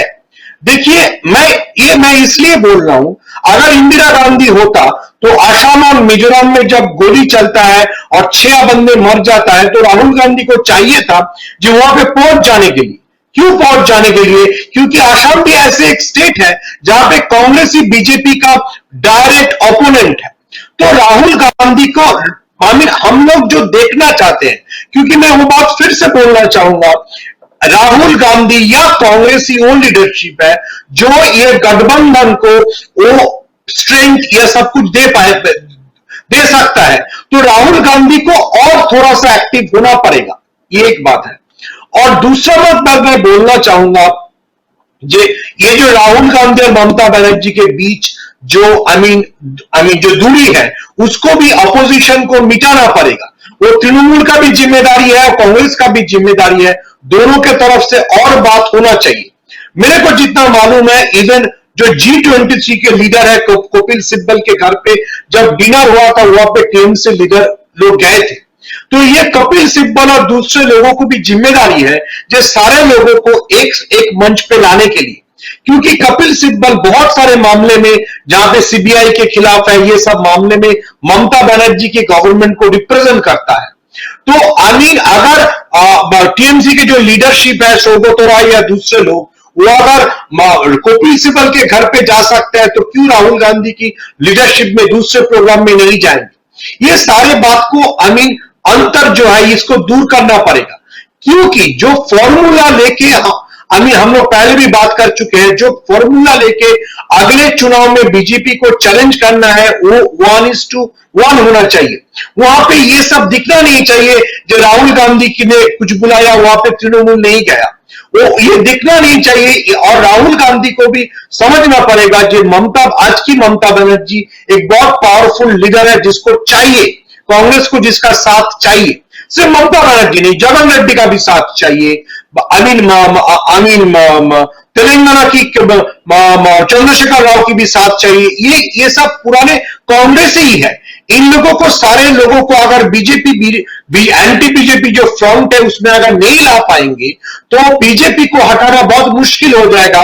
तब हम लोग इतने सारे जो बात कर रहे हैं, जो बीजेपी का जो फैसिस्ट जो फैसिस्ट चेहरा है, जिस तरह से वो डेमोक्रेसी को दबा रहा है, ये सारे को हम लोग बंद नहीं कर पाएंगे। तो मेरे ख्याल से दोनों तरफ से कांग्रेस की तरफ से सोनिया गांधी नहीं, राहुल गांधी के जो साथी है, उन लोगों को तृणमूल के साथ अच्छे तालमेल बनाना पड़ेगा। और तृणमूल को भी ये समझना पड़ेगा कि राहुल गांधी को छोड़ के ये लीडरशिप नहीं तैयार हो पाएगी। और राहुल गांधी के लिए मैं जो बात पहले पहले से बोल रहा हूं, ये बीजेपी का बहुत गलती है, जो बीजेपी का खराब बात है जो सोशल मीडिया को कंट्रोल करने की कोशिश कर रहा है। लेकिन एक अच्छा मास लीडर ट्विटर में क्या हो रहा है उसके लिए इतना रोएगा नहीं, वो पहुंचेगा हर जगह पे जहां पे बीजेपी जुल्म कर रहा है, मोदी सरकार जुल्म कर रहा है, वो सारी उस जगह पे पहुंचेगा। और अगर मैं सोचता हूं अगर इंदिरा गांधी होते तो वो शायद गंगा में एक नाव लेके सीधा चले जाते, जहां जहां पे यूपी से बिहार से इतने सारे लाश गंगा में बह गया था, वो सारा देखते और वहां से जोगी सरकार को क्वेश्चन करते जे क्या हो रहा है। ये राहुल गांधी को और अटैकिंग, मैं ये नहीं बोल रहा हूं राहुल गांधी सामने नहीं आ रहा है, लेकिन और दिल्ली और सोशल मीडिया ये दोनों चीज से बाहर जाके सारा भारत में ये दिखना चाहिए जो कांग्रेस फिर से बीजेपी को चैलेंज कर रहा है और उस चैलेंज के बिल्कुल सामने राहुल गांधी है। राजीव जी, और वो चैलेंज जो है वो कांग्रेस को करना होगा और उसके बीच में सेंटर में राहुल गांधी को होना होगा, ये बता रहे हैं सुमन जी। लेकिन हमारे साथ बहुत सारे साथी जुड़े हुए हैं। हेमा जुड़ गई हैं हमारे साथ, गुड इवनिंग कह रही हैं, बहुत नमस्कार आपको भी। बीवी सिंह राठी हमारे साथ जुड़े हुए हैं, ब्लास्टी ओपी गेमिंग हमारे साथ, प्रशांत मिश्रा जुड़े हुए हैं, ओनली बीजेपी लिख रहे हैं, लंबो जैक्सन हमारे साथ में जुड़े हुए हैं, विपुल सिंह हमारे साथ हैं, असलम चिश्ती हमारे साथ में बने हुए हैं, सीमा खातून हमारे साथ जुड़ी हुई हैं, मदीना का मुसाफिर हैं, सद्दाम हुसैन, अशोक सांगवान जी जुड़े हुए हैं जो कह रहे हैं कि राहुल गांधी सच्चे इंसान हैं, और उस विष्णु प्रसाद यादव भी हमारे साथ जुड़े हुए हैं। बहुत नाराज होकर लिखा करते हैं विष्णु जी, इतनी नाराजगी अच्छी नहीं है आपके सेहत के लिए। मदन लाल जी हमारे साथ जुड़े हुए हैं। तो तमाम साथी हैं, थोड़ा हंसी मजाक कर लीजिए, आपके पक्ष की बात हो ना हो, लेकिन इतनी नाराजगी करेंगे तो ब्लड प्रेशर आपका बढ़ेगा, हमारा क्या होगा। हम तो मजे ले रहे हैं, आप हमें देख रहे हैं, इससे अच्छा और क्या है। लेकिन अनिल कुमार भी हैं, असलम भी हैं, और नईम अख्तर भी हैं, मोहम्मद गौसरे भी हमारे साथ जुड़े हुए हैं, तमाम साथी जुड़े हुए हैं। और साथ में हमारे 3 खास मेहमान जुड़े हुए हैं, 3 वरिष्ठ पत्रकार हमारे साथ हैं। हमारे पॉलिटिकल एडिटर डॉक्टर दीपक पाचपोर जी हमारे साथ जुड़े हुए हैं, सुमन भट्टाचार्य सीनियर जर्नलिस्ट हमारे साथ सीधे जुड़े हुए हैं कलकत्ता से, और हमारे साथी ऑनलाइन एडिटर हमारे अमलेंदु उपाध्याय जी जुड़े हुए हैं हमारे साथ में, और साथ में आप तमाम साथी तो जुड़े हुए हैं ही। शरफुद्दीन अंसारी नमस्कार कह रहे हैं, और उसके अलावा देवेंद्र चटर्जी भी कह रहे हैं अब लगता है डीबी लाइव को भी ब्लॉक कराएगा। डीबी लाइव एक ब्लॉक करेंगे 10 डीबी लाइव खड़ा हो जाएगा, इतनी तो गारंटी मैं देता हूं, क्योंकि आप लोगों का इतना प्यार मिलता है। क्या होगा, फिर से आ जाएंगे। एक बार देखिए, कई बार ऐसा होता है कि कनेक्शन कट जाता है, इंटरनेट से कनेक्टिविटी खत्म हो जाती है, दोबारा फिर से आपके सामने आ जाता हूं, तो आऊंगा ही। आवाज को दबाने की जब कोशिश हुई है, तब कहीं ना कहीं विस्फोट हुआ है, आप जानते हैं। आपको याद होगा, और सीधे एक सवाल के साथ दीपक जी आपके पास आना चाहूंगा। गांधी जी याद आते हैं इस वक्त मुझे, क्योंकि खासकर कांग्रेस जो है वो गांधी जी के उसूलों पर चलने वाली पार्टी है। कांग्रेस को एक बड़े तबके से बाहर निकालकर जन जन तक पहुंचाने में गांधी जी, महात्मा गांधी का बहुत बड़ा योगदान रहा है। और साथ में आप याद कीजिए, और कहा भी जाता है, गांधी जी खुद कहते थे कि जब आपकी आवाज नहीं सुनी जा रही हो तो आप जनता के बीच चले जाओ। आज की तारीख में जब आपकी आवाज को दबाने की कोशिश हो रही है सोशल मीडिया के जरिए, तमाम मेन स्ट्रीम मीडिया के जरिए, अगर आपकी आवाज को दबाने की कोशिश हो रही है, वही हमारे साथी सुमन जी भी बोल रहे थे, उसी बात को मैं दूसरे अंदाज में आप लोगों के सामने ला रहा हूं, गांधी जी के नाम के सहारे। और इसलिए भी गांधी जी का नाम यहां लेना जरूरी है, क्योंकि एक गांधीवादी तरीके से राहुल गांधी जो हैं वो आगे बढ़ते हैं। आप याद कीजिए वो सीन जब राहुल गांधी संसद भवन में, लोकसभा में भाषण देते वक्त उन्होंने कहा था कि आप भले मुझे पप्पू कहिए, लेकिन मैं आपको प्यार करूंगा। और वो जाकर प्रधानमंत्री नरेंद्र मोदी के गले लग गए थे, गले मिले थे अपना प्यार जताने के लिए। लेकिन तभी तपाक से प्रधानमंत्री नरेंद्र मोदी खड़े हुए अपने भाषण में और उन्होंने कहा कि ये तो गले पड़ गए। तो तो फर्क देखिए, आप प्यार जताते हैं, दूसरा जो है कहता है कि गले पड़ गए, तो ये फर्क है। इस फर्क को समझने की जरूरत है। आज की तारीख में अगर राहुल गांधी को हम देखें और पूरे एक लिगेसी को देखें जो चली आ रही है, उस लेगेसी को देखें, तो कहीं ना कहीं सुमन जी जो बात कह रहे हैं, अमलेंदु जी जो बात कह रहे हैं, और बहुत सारे साथी जो राहुल गांधी को पसंद करते हैं वो भी, जो नफरत करते हैं वो भी, सब यही कहेंगे कि एक राजनीति सड़क पे होती है और वही यानी कि जनता के बीच होती है। सड़क पे का मतलब ये नहीं है कि जाकर के आप डंडे चलाओ और गाड़ियां रुकवा दो। जनता के बीच जाना और जन आंदोलन खड़ा करना, जिसमें अभी एक बहुत अच्छी बात सुमन जी ने कही कि दो राज्यों के बीच ये पहली बार हुआ है हिंदुस्तान, आजाद हिंदुस्तान में, कि दो राज्य आपस में इतना लड़े कि 6 जवानों की मौत हो गई, गोलियां चली, एक दूसरे से इतनी नफरत पैदा हो गई है असम और मिजोरम के बीच,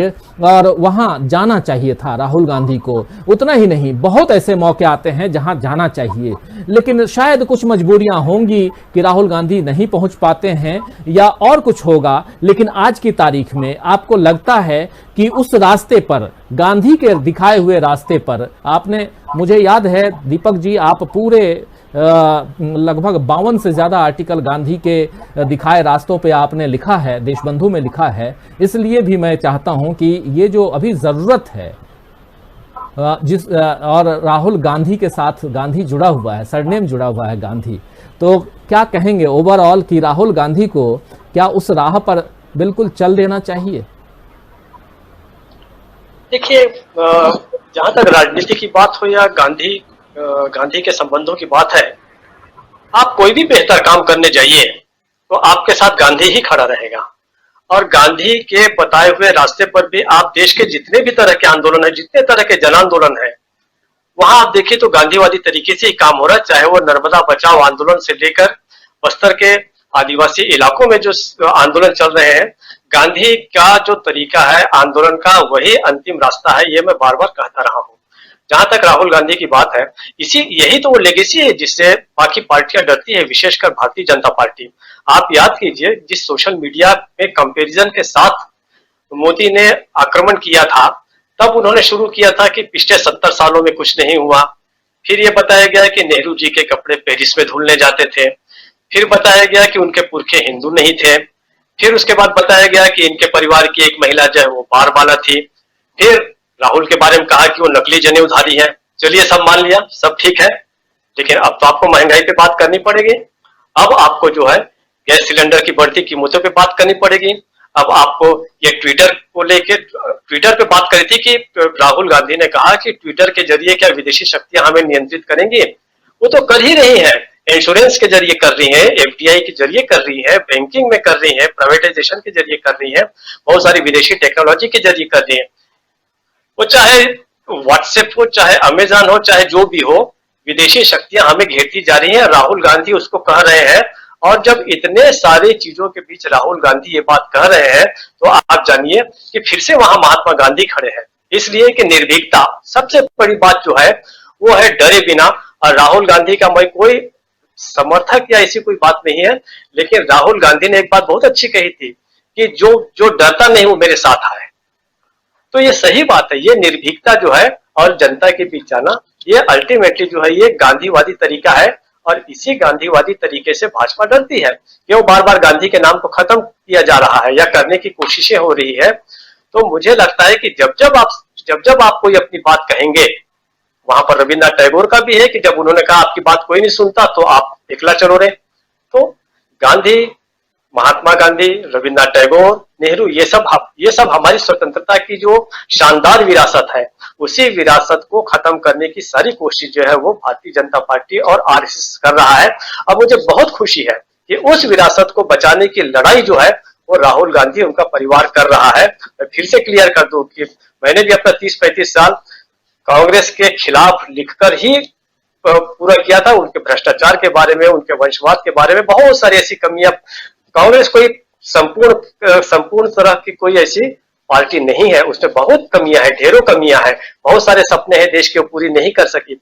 लेकिन आज राहुल गांधी जो अकेला खड़ा है, मैं उसकी प्रशंसा करता हूं और इसी उसकी ताकत, उसकी निर्भीकता, उसका गांधीवाद, इसी को खत्म करने की सारी कोशिश, सारी लड़ाई जो है वो भारतीय जनता पार्टी कर रही है, आरएसएस कर रही है और अपने तमाम शक्तियों के जरिए कर रही है। उसके ट्विटर को इसी ब्लॉक करना चाहती है वो। तो मुझे लगता है कि एक बहुत अच्छी बात है और चले वो आगे, धीरे धीरे लोग जुड़ते जाएंगे। और आज जो 14-15 जो पार्टियां आई हैं वो इसीलिए आई हैं। और जैसे सुमन जी बोल रहे थे कि कांग्रेस का वो चेहरा है विपक्ष का, उसको लिए बिना विपक्ष का चेहरा तैयार नहीं हो सकता। तो मुझे लगता है कि गांधी हर वक्त मौजूद रहेगा जब जब आप प्रतिरोध करेंगे। और गांधी कोई सत्ता का आदमी नहीं है, गांधी तो है ही प्रतिरोध का आदमी। तो वही राहुल गांधी ने जो पकड़ा है राजीव जी, मुझे लगता है कि यही देश को आगे ले जाएगा। राजीव जी बिल्कुल, गांधी प्रतिरोध का आदमी है, बहुत बड़ी बात है। और सत्ता के आदमी अगर गांधी होते तो फिर गांधी जी देश के या तो प्रथम प्रधानमंत्री होते या प्रथम राष्ट्रपति होते। लेकिन यहां राहुल गांधी उन रास्तों पर, क्योंकि गांधी के दिखाए सिखाए रास्तों पर बहुत लोग चलते हुए आगे बढ़े हैं और उसी राह पर दिखाई दे रहे हैं राहुल गांधी। इसलिए यहां कहा जा रहा है क्योंकि जब आप नफरत की बात करते हैं तो राहुल कहते हैं कि मुझे आपसे प्यार करना है, प्यार की भाषा बोलना चाहते हैं। और हमारे एक साथी लिख रहे हैं कि राहुल गांधी शायद इसलिए वहां नहीं गए होंगे, अभी बता रहा हूं। प्रवीण सिंह लिख रहे हैं कि due to security concern RG Rahul Gandhi unable to move freely around the trouble spot. जो अभी हम लोग बात कर रहे थे कि इनको राहुल गांधी को असम और मिजोरम जाना चाहिए था, लेकिन सिक्योरिटी, हाँ ये सही बात है कि सिक्योरिटी भी उनकी कम कर दी गई है। चाहे राहुल गांधी हो, सोनिया गांधी हो, प्रियंका गांधी हो, इनके सिक्योरिटीज में कमी आई है। देवेंद्र चटर्जी भी हैं हमारे साथ जुड़े हुए हैं और विष्णु प्रसाद यादव जी हैं, उनको हंसी आ रही है बहुत। सीमा खातून हैं हमारे साथ, मदीना का मुसाफिर है, असलम हैं जो कह रहे हैं कि जिस दिन अंधभक्तों की समझ में शख्स और शख्सियत का फर्क आ गया उसी दिन देश संवर जाएगा। वाजिद अली हैं कह रहे हैं और जब बीजेपी चुनाव हारती है तो कहां जाती है, ये पूछ रहे हैं। लेकिन कुंदन कह रहे हैं कि लोगों को डराते हैं सर जी, लोगों को डराते हैं वही लोग जिनका साम्राज्य खत्म होने वाला हो या खत्म होने का डर सता रहा हो, तो वही अपने साम्राज्य की ताकत से लोगों को डराने की कोशिश कर दिया जाता है, वही मोदी जी कर रहे हैं। तो बनवारी मीना हैं जो कह रहे हैं अंधभक्त होने के लिए अज्ञानी ही जरूरी नहीं है, अनपढ़ और महामूर्ख होना भी जरूरी है।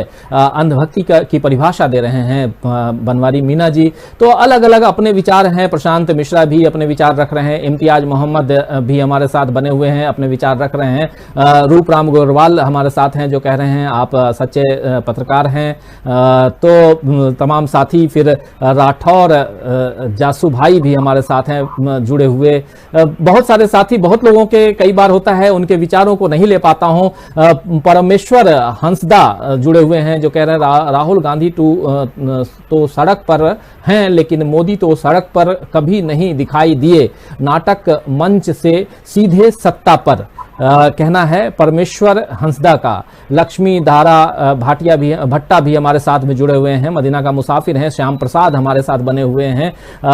तो बहुत, अशोक संगवान जी बने हुए हैं हमारे साथ में। बहुत सारे साथी लगातार अपने कमेंट, अपने विचारों को रख रहे हैं। गणेश सबकोता हैं, लंबो जैक्सन हैं जो कह रहे हैं, लंबो जैक्सन कह रहे हैं कि RSS Modi Shah are dangerous criminals, they can harm Rahul Gandhi. Ganesh सबकोता कह रहे हैं कि हमारे इतिहास में 2 पप्पू थे, बाद में साहित्यकार बने, एक कालिदास जिस डाल पर खड़े थे उसी को काट रहे थे, दूसरा तुलसीदास, एक राज्यसभा में राजकुमारी के एक के बदले 2 उंगली दिखाई थी, बाद में हमें क्या पता। खैर, तो मोहम्मद हुसैन, उषा परगनिया भी हमारे साथ जुड़ी हुई हैं। तो तमाम साथी हैं जुड़े हुए, यूनिस भी बने हुए हैं। अब आखिरी कमेंट चाहूंगा एक बार फिर से सुमन जी आपके पास, क्योंकि बीच में आपके कमेंट को लेना चाह रहा था लेकिन लोग कह रहे हैं, ये लिख भी रहे हैं, अख्तर अली की यूपी में खेला हुई, ये तमाम चीजें हम देख रहे हैं। यूपी का जिक्र यहाँ पर इसलिए करना जरूरी है क्योंकि चुनाव है और चुनाव में बिल्कुल जैसे अभी जो 5 राज्यों का चुनाव था उसमें सबसे ज्यादा लोगों की नजर टिकी हुई थी आपके राज्य पर, यानी कि पश्चिम बंगाल पर सुमन जी। अब नजरें लोगों की टिकी हुई हैं उत्तर प्रदेश पर। फिर 5 राज्यों में चुनाव है अगले 5 महीने में और उसमें उत्तर प्रदेश सबसे बड़ा राज्य है और वहां पर कांग्रेस जो है वो 4थे नंबर की पार्टी है।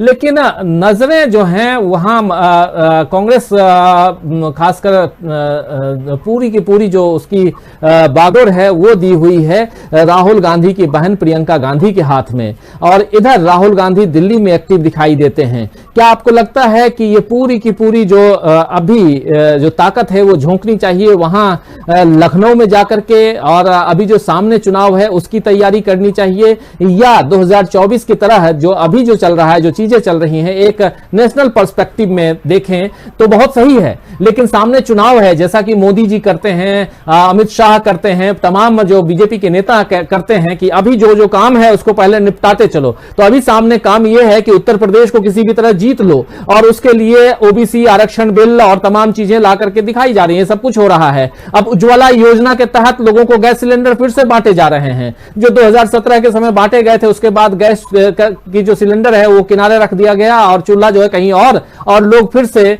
लकड़ी से चूल्हा जलाकर खाना बना रहे थे, लेकिन अब फिर से गैस सिलेंडर दिखाया जा रहा है। तो बहुत कुछ है, फिर राशन भी बांटे जा रहे हैं। ऐसे में राहुल गांधी को, आपको लगता है राहुल प्रियंका सबको कैंप करना चाहिए उत्तर प्रदेश में, न कि दिल्ली में?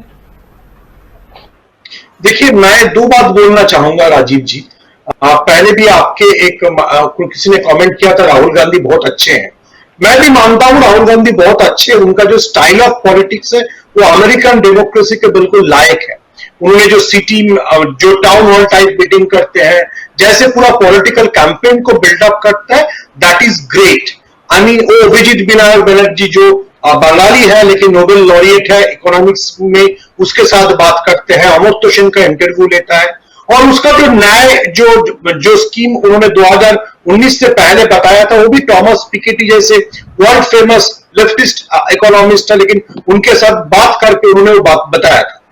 लेकिन आई मीन, आप जब यूपी के बारे में बोल रहे हैं, मैं ये बोलना चाहूंगा राजीव जी, पॉलिटिक्स में आपके एक टीम में सारे प्लेयर को होना चाहिए।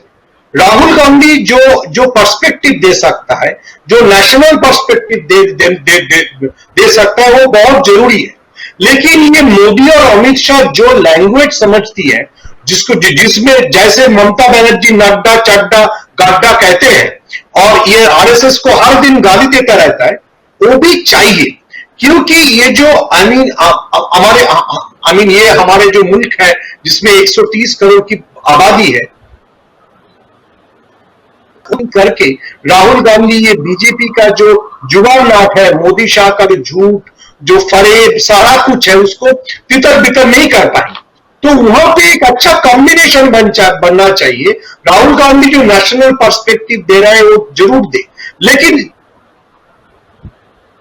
वो स्टालिन हो सकता है, वो जगन रेड्डी हो सकता है, वो चंद्रशेखर राव हो सकता है, ममता बनर्जी हो सकता है, वो सारे लोगों को भी जुड़ना पड़ेगा। और मैं इसीलिए ममता बनर्जी का बारे में बोलता हूं, ये इसलिए नहीं कि वो हमारे स्टेट से हैं, इसलिए कि और अमित शाह को ये 2021 के चुनाव में अपना रास्ता दिखाया, वो भी बोलना पड़ता है। नहीं बोलेंगे तो राजीव जी, हमको ये याद रखना पड़ेगा, ये जो वेस्टर्न यूपी से जो फार्मर्स लोग चल के दिल्ली में कैंप करके बैठे हैं, इनके साथ सिर्फ आप अमर्त्य सेन, अभिजीत विनायक बंदोपाध्याय की लैंग्वेज में बात करने से ये मोदी शाह की जो जुगाड़नाट है वो समझेंगे नहीं। उसको उसी लैंग्वेज से बताना पड़ेगा। और अगर मैं आप यूपी इलेक्शन के बारे में बोल रहे हैं, मैं पहले भी बोल चुका हूं, लेकिन मैं 30 जुलाई जो मोदी सरकार की एक मिनिस्टर थे और बड़े जर्नलिस्ट भी थे किसी टाइम में, एमजे अकबर, उसका एक आर्टिकल जागरण में मैंने पढ़ा, उसको मैं आपको याद करा देना चाहता हूं। एमजे अकबर भी वो आर्टिकल लिखा है, वो लिखा है कि यूपी इलेक्शन में 2 कॉन्स्टिट्यूएंसी सबसे ज्यादा इंपॉर्टेंट है। एक वो कॉन्स्टिट्यूएंसी है जो कोविड कॉन्स्टिट्यूएंसी है, जो जोगी का राम मंदिर के सामने वो कॉन्स्टिट्यूएंसी सबसे सॉलिड है, क्योंकि यूपी के पॉपुलेशन की 16% लोग कोविड के जरिए किसी न किसी तरह से अफेक्टेड है। जो कोई अपना नौकरी खोया है, किसी का कोई मर गया है। तो ये जो यूपी के लिए चैलेंज है, वो जरूर मैं बोलूंगा राहुल गांधी अगर नेशनल पर्सपेक्टिव में पॉलिटिक्स करते हैं तो अच्छा है, लेकिन दूसरे जो लीडर है वो प्रियंका गांधी हो सकता है, वो जो भी हो सकता है, अगर ममता बनर्जी का भी जरूरत पड़े तो सारे लोगों को जाके ये यूपी के जो वोटर है उनको समझाना पड़ेगा जी बीजेपी क्या खतरनाक है और बीजेपी ने आपको क्या दिया है। इसके लिए सारे लोगों को एकजुट होना पड़ेगा, ये राजीव जी मेरा मानना है। सही कह रहे हैं और अलग अलग ढंग से काम करने की जरूरत तो जरूर है और टीम बहुत बड़ी है, छोटी नहीं है। आने वाले समय में देखना होगा कि कौन कहां जाता है, कौन कहां बैठता है। लेकिन इस चर्चा को अब यहां समाप्त करने का वक्त हो गया है। समय ऑलरेडी आप लोगों का 15 मिनट ज्यादा ले चुका हूं और आप लोगों से अब विदा चाहूंगा और बहुत शुक्रिया अदा करना चाहता हूं, धन्यवाद देता हूं कि सुमन जी आप जुड़े रहे, दीपक जी आप जुड़े रहे और अमलिंदु जी आप जुड़े रहे हमारे साथ। आप तीनों को बहुत धन्यवाद, बहुत शुक्रिया अदा करता हूं कि आप लोग जुड़े रहे, अपने विचारों को आप लोगों ने रखा और साथ में हमारे तमाम साथी जो हमारे साथ जुड़े रहे। मदीना का मुसाफिर विष्णु प्रसाद यादव लगातार गालियां दे रहे हैं क्योंकि इनके पास शब्द तो है नहीं, लेकिन फिर भी इनको मैं ब्लॉक नहीं कर रहा हूं क्योंकि कम से कम ये हमें सुन तो रहे हैं। और अगर आराम से शब्दों को थोड़ा सा, आपको मैं विष्णु जी स्पेशली कह रहा हूं कि शब्दों की मर्यादा का पालन कीजिए और अगर आपके पास शब्द नहीं है तो थोड़े शब्द उधार ले लीजिए, लेकिन कम से कम गाली गलौज ऐसी चीजें वही लोग करते हैं जिनके पास शब्दों की कमी होती है। विरोध जरूर जताइए, आपको हमारी बातें पसंद नहीं आ रही हों, विरोध जताइए, लेकिन जो उज्ज्वला योजना की बात है आप जरा जाकर के गांवों में पूछिए लोगों से। हमारे पास रिपोर्ट है, वीडियो है और चाहेंगे तो दिखा दूंगा लोगों की बाइट्स, महिलाओं की रसोई घर की बाइट्स दिखाऊंगा कि वो सिलेंडर कहां रखा है, गैस चूल्हा कहां रखा है और खाना क्या चीज से बन रहा है। तो ये बातें हैं, या अगर हम यहां बोल रहे हैं तो डंके की चोट पे बोल रहे हैं और ये बिल्कुल सही बोल रहे हैं। आपको पसंद नहीं है तो अलग बात है, लेकिन गालियां अगर देंगे तो ये अच्छी बात नहीं है।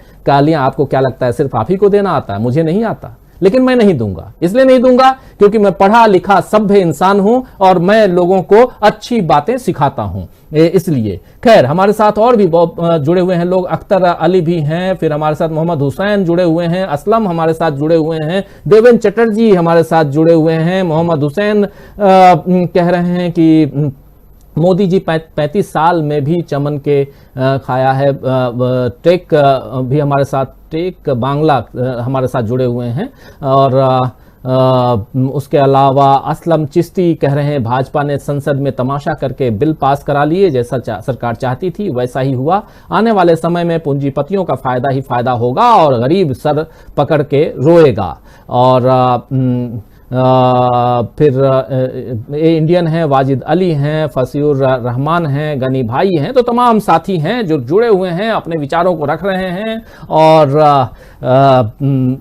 आप लोग हमारे साथ जुड़े रहे और आप लोगों ने इस कार्यक्रम को देखा। आप लोगों को कार्यक्रम अगर पसंद आया तो जरूर सब्सक्राइब कीजिए, इसे शेयर कीजिए और कल शाम 7 बजे फिर मुलाकात होगी कुछ और मुद्दों के साथ, कुछ और दोस्तों के साथ और कुछ और पैनलिस्टों के साथ में। और आज मुझे दीजिए इजाजत और देखते रहिए आप लोग डीबी लाइव। नमस्कार, गुड नाइट, शुभ रात्रि, शब बखैर।